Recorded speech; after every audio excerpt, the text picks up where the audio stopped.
कौशल्या जी मैले वस्त्र पहने हैं, चेहरे का रंग बदला हुआ है, व्याकुल हो रही है, दुख के बोझ से शरीर सूख गया है। ऐसी दिख रही है मानो सोने की सुंदर कल्पलता को वन में पाला मार गया हो।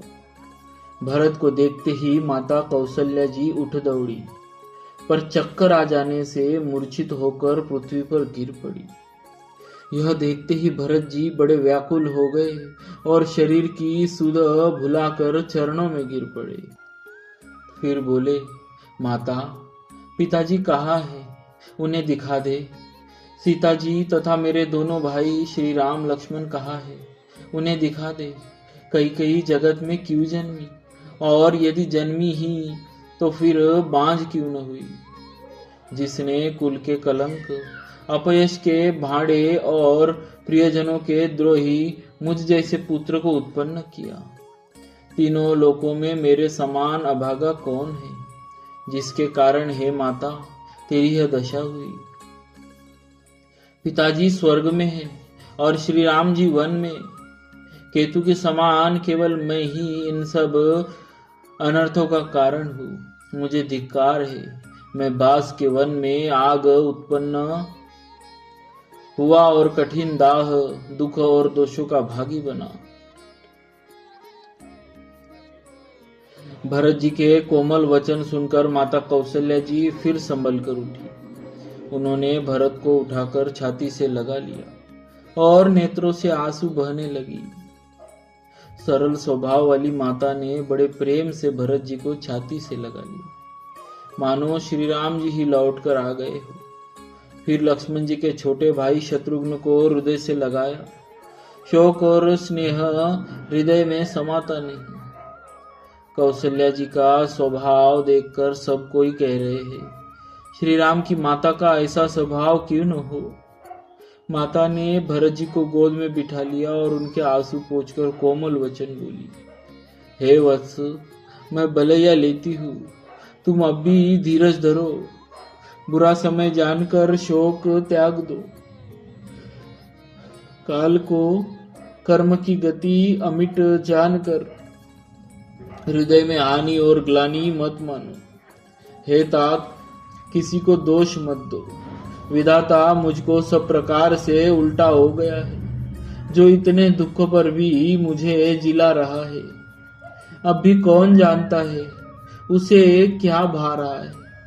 हे तात, पिता की आज्ञा से श्री रघुवीर ने भूषण वस्त्र त्याग दिए और वल्कल वस्त्र पहन लिए। उनके हृदय में न कुछ विषाद था न हर्ष। उनका मुख प्रसन्न था, मन में न आसक्ति थी न रोष द्वेष। सब तरह से संतोष कराकर वे वन को चले। यह सुनकर सीता जी भी उनके साथ लग गई।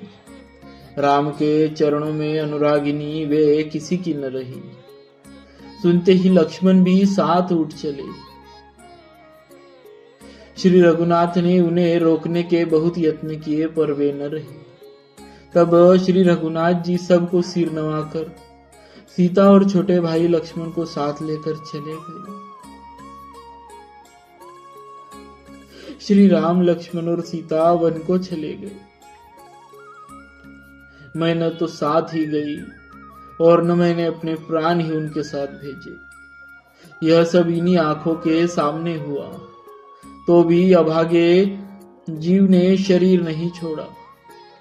अपने स्नेह की ओर देखकर मुझे लाज भी नहीं आती। रामसरी के पुत्र की मैं माता, जीना और मरना तो राजा ने खूब जाना।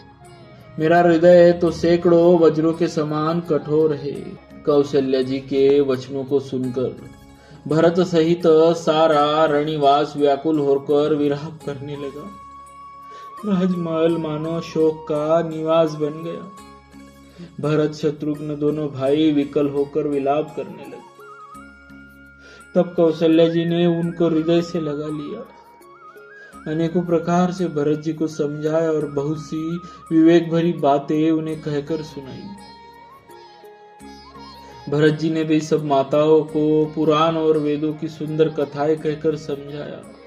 दोनों हाथ जोड़कर भरत जी छल रहित पवित्र और सीधी सुंदर वाणी बोले, जो पाप माता पिता और पुत्र के मरने से होते हैं और जो गौशाला और जो पाप माता पिता और पुत्र के मारने से होते हैं और जो गौशाला और ब्राह्मणों के नगर जलाने से होते हैं, जो पाप स्त्री और बालक की हत्या करने से होते हैं और जो मित्र और राजा को जहर देने से होते हैं, कर्म वचन और मन से होने वाले जितने पातक एवं उपपातक छोटे बड़े पाप हैं, जिनको कवि लोग कहते हैं, हे विधाता,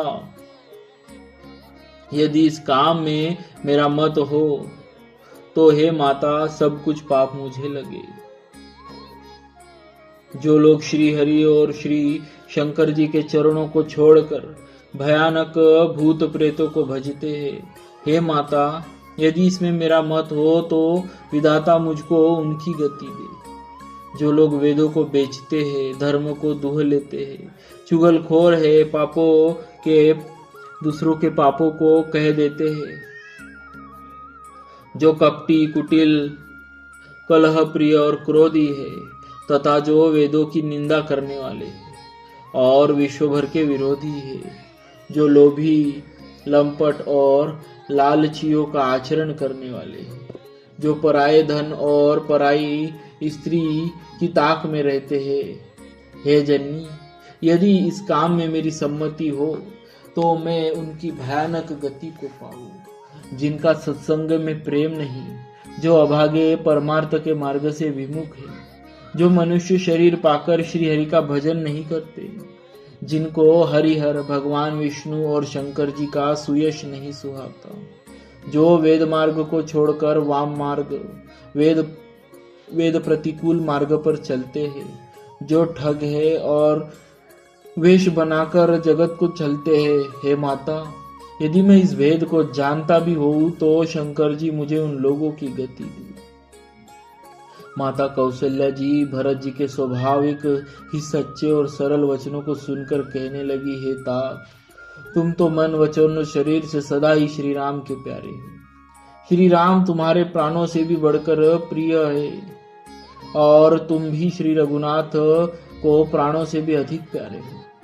चंद्रमा चाहे विष चुआने लगे और पाला आग बरसाने लगे, जलचर जीव जल से विरक्त हो जाए और ज्ञान हो जाने पर भी चाहे मोह न मिटे, पर तुम श्री रामचंद्र के प्रतिकूल कभी नहीं हो सकते। इससे तुम्हारी सम्मति है, इसमें तुम्हारी सम्मति है। जगत में जो कोई ऐसा कहते हैं वे स्वप्न में भी सुख और शुभ गति नहीं पावेंगे। ऐसा कहकर माता ने भरत जी को हृदय से लगा लिया। उनके स्तनों से दूध बहने लगा और नेत्रों में प्रेमाश्रुओं का जल छा गया। इस प्रकार विलाप करते हुए सारी रात बैठे बैठे ही बीत गई। तब वामदेव जी और वशिष्ठ जी आए। उन्होंने सब मंत्रियों तथा महाजनों को बुलवाया। फिर मुनि वशिष्ठ जी ने परमार्थ के सुंदर समयानुकूल वचन कहकर बहुत प्रकार से भरत जी को उपदेश दिया। वशिष्ठ जी ने कहा, हे तात, हृदय में धीरज धरो और आज जिस कार्य के करने का अवसर है उसे करो। गुरुजी के वचन सुनकर भरत जी उठे और उन्होंने सब तैयारी करने के लिए कहा। वेदों में बताई हुई विधि से राजा की देह को स्नान कराया गया और परम विचित्र विमान बनाया गया, अर्थात प्रार्थना करके उनको सती होने से रोक लिया। वे रानियां भी श्री राम के दर्शन की अभिलाषा से रह गई। चंदन और अगर के तथा और भी अनेक प्रकार के अपार कपूल गुगुल केसर आदि सुगंध द्रव्यों के बहुत से बोझ आए। सरयू जी के तट पर सुंदर चिता रचकर बनाई गई, जो ऐसी मालूम होती थी मानो स्वर्ग की सुंदर सीढ़ी हो। इस प्रकार सब दाह क्रिया की गई और सबने विधि पूर्वक स्नान करके तिलांजलि दी। फिर वेद, स्मृति और पुराण सबका मत निश्चय करके उनके अनुसार भरत जी ने पिता का दशग्राह विधान 10 दिनों के कृत्य किए। मुनिश्रेष्ठ वशिष्ठ जी ने जहां जैसी आज्ञा दी वहां भरत जी ने सब वैसा ही हजारों प्रकार से किया। शुद्ध हो जाने पर विधि पूर्वक सब दान किए। गवे तथा घोड़े, हाथी, अनेक प्रकार की सवारियां सब दान की। सिंहासन, गहने, कपड़े, अन्न, पृथ्वी, धन और मकान भरत जी ने दिए। भूदेव ब्राह्मण दान पाकर परिपूर्ण काम हो गए, अर्थात उनकी सारी मनोकामनाएं अच्छी तरह से पूरी हो गई। पिताजी के लिए भरत जी ने जैसी करनी की वह लाखों मुखों से भी वर्णन नहीं की जा सकती। तब शुभ दिन शोध कर श्रेष्ठ मुनि वशिष्ठ जी आए और उन्होंने मंत्रियों तथा सब महाजनों को बुलाया। बोलिए श्री सीताराम जी महाराज की जय, भक्तवत्सल भगवान की जय।